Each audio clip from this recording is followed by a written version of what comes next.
এখন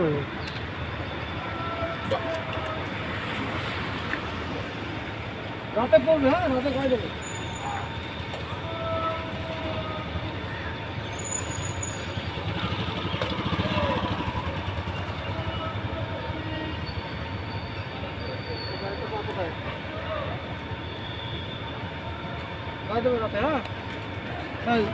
আমি মনুষ্যত্বের ফেরিওয়ালা কবি সুব্রত মিত্র।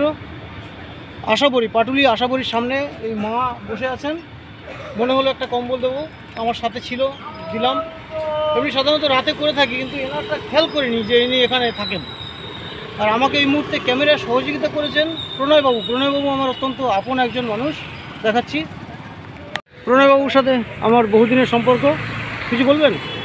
ঠিক আছে, ধন্যবাদ। খুবই ভালো লাগলো, আপনি এইগুলো সবাইকে দেন, বিতরণ করেন, এটা খুবই ভালো লাগলো। আশীর্বাদ করবেন আমার জন্য, সত্যিই আমার এই আগ্রহ যেন সারা জীবন থাকে। ধন্যবাদ। খুবই ভালো।